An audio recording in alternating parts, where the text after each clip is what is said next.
অনেক চেষ্টা করে অবশেষে পর্তুগালের কাছে হার মানল স্পেন। পেনাল্টিতে 5-0 গোলে হারল স্পেন।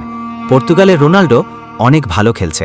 ধারণা ছিল তুমুল প্রতিদ্বন্দ্বিতা হবে এই ম্যাচে, তবে প্রতিদ্বন্দ্বিতা যতই হোক স্পেন হয়তো জিতবে, কারণ ফ্রান্সের বিপক্ষে যে খেলা তারা দেখিয়েছে, স্পেনের তরুণ ফুটবলাররা মৌমাছির ঝাঁকের মতো একসঙ্গে যেভাবে আক্রমণ সাজিয়েছে, তাতে পর্তুগাল উড়ে যেতে পারে সে সম্ভাবনাও ছিল। কিন্তু ধারণা যে সবসময় সঠিক হয় না তার প্রমাণ দিল পর্তুগালের ফুটবলাররা। দুইবার পিছিয়ে পড়েও দুবারই সমতায় ফিরেছে তারা। শেষ পর্যন্ত নির্ধারিত 90 মিনিট শেষে খেলা গড়ায় অতিরিক্ত আরও 30 মিনিটে। 120 মিনিটের খেলাও 2-2 গোলে সমতায়।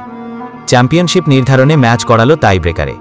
সেখানেই বাজিমাত করল পর্তুগাল, বিশেষ করে পর্তুগিজ গোলরক্ষক দিয়েগো কোস্তা।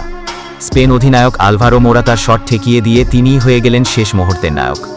রুবেন নেভেস পঞ্চম শটটি স্পেনের জালে জড়িয়ে দিতেই বিজয়ের উল্লাসে মেতে ওঠেন পর্তুগিজ ফুটবলাররা।